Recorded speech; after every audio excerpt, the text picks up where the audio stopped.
በእናትህ እኛ ጋር እኮ ይሄ ነገር አይታወቅም። እኔ እሱን በልቼ አላደኩም። በእናትህ እንዴ ባሉ ላንተ ብዬ ነው። በእናትህ እኔ ምግብ አይመስልም። ሲጀመር እኮ ለሰው ሲባል ለመወደድ ሰው ሲባል ገደል ሲገባ አብሮ መግባት ሲቃጠል ምን ነው ታዲያ አብሮ መኖር የሚባለው? ጉድ እኮ አይ እኔ ላንተ ብዬ ነው ሲጀመር የለመድኩት። ይሄ ሰው እኮ ይሄን ብልቶ ጠቅሞ እንዴት እንደወፈረ እንዴት እንደምጠነክር አንቺ አታውቅም እኮ።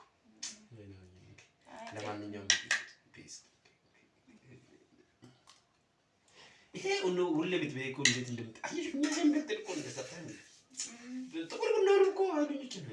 ይሄ በልቼ ያደኩት ገብስ ነው። ገብስ እንጀራ ነው እንግዲህ ባለው እኛ ደግሞ ገብስ ከዚህ ደግሞ ይሄኛ ላይ ለአራስ ለልጆች ሙቅ ነው የሚሰራው እንጂ ለማንኛውም በእርግጥ እያገሩ ባህል ይለያያል። ብቻ ለማንኛውም እኔ ላንተ ብዬ ነው ይጣፍጣል ሻዩ ግን እንትን መሰለኝ ያው እንግዲህ አሁን ያለበት ሁኔታ እኮ ነው ትንሽ እንትን ስለሆነ እንጂ ብር ሰጥሻለሁ ሄደሽ ጤፍ ታስፈጫለሽ። አንቺ ብለሽ ለምን ኩርኬ ለምን በላ ለምን አበታበላኝ ብለሽ ከምለፋሽ ጤፍ ነጭ ነው ማኛ ነው ቀይ ነው የሚመችሽ? እሱን ችግር የለውም ለኔ ተው ለሴትነቴ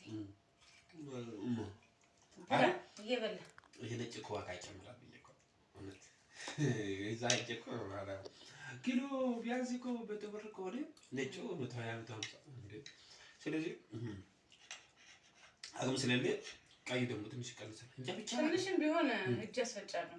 አይ እንጂ ላንቺ ከምከፋሽማ ግድ ነው እኔ ታስፈጫለሽ ችግር የለም። ብቻ እኔ እንጀራ መብላት ፈልጋለሁ። አራስ እንዴ አንቺ እንዴ ላንተ ብዬ እኮ ነው ተረድቼ አስብ። አይ እኔም እኮ ገባኝ እኮ እየተሳቀቅሽ ስትበይ ካሁን በፊት እኮ ስትሳቀቂ ስገባሽ ቀስ ብለሽ ስትበይ በልቼው አላውቅም። እኔ አዲስ ነው አልተመቻትም። እሺ ችግር የለውም አስፈጫለሁ። ዛሬ አስባለሁ እንደዛ ብዬ እንዳልጠይቅሽ ደግሞ ጤፍ አቅርብልኝ ወይ ምን አቅርብልኝ እንደምትይ ስለማውቅ ምን መልስ እንደምመልስ ክራ ስለሚገባኝ ለዛ ነው። ቆይ ሌላ ጊዜ የተሻለ ነገር አደርግላታለሁ እያልኩ